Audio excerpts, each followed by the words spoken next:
আসসালামু আলাইকুম, সবাই কেমন আছেন? Welcome back to my page Kotha's cooking corner. অনেক দিন পর আপনাদের জন্য একটা রান্না নিয়ে এসেছি, তাও ভয়েস ওভার দিয়ে। তো চলেন কীভাবে পাস্তাটা বানিয়েছি সেটা আপনাদের সঙ্গে শেয়ার করব। প্রথমে আমি একটা সসপ্যান নিয়ে নিব, এর ভিতরে দিব সামান্য তেল, তারপরে কেটে রাখা মুরগির মাংসগুলো, এর ভিতর এবারে দিব লবণ, গোলমরিচের গুঁড়ো, আদা রসুন বাটা দিয়ে এটাকে সুন্দর করে ভেজে নিয়ে এবারে এর ভিতরে দিয়ে দিব পেঁয়াজ কুচি। পেঁয়াজটা হালকা করে ভাজা হয়ে গেলে আমি এর ভিতরে দিয়ে দিব সসেসগুলোকে। সসেসগুলো আপনার বিভিন্ন শেপেও দিতে পারেন, সমস্যা নাই।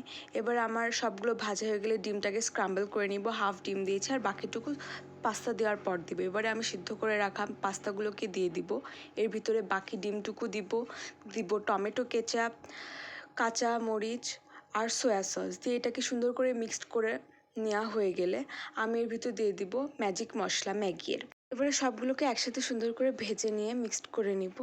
রেডি হয়ে গেল আমার মজাদার পাস্তা। আপনারা অবশ্যই বাসায় পাস্তাটা ট্রাই করে দেখবেন এবং আমাকে জানাবেন কেমন হয়েছে খেতে, এবং আমার পাস্তাটা দেখতে কেমন হয়েছে সেটাও জানাবেন। আমার তো পাস্তা অনেক ভালো লাগে, আপনাদের কার কার ভালো লাগে? আমি প্রায় সন্ধ্যায় পাস্তাটা বানিয়ে খাই। আপনাদের কার কার পাস্তা পছন্দ? ধন্যবাদ সবাইকে।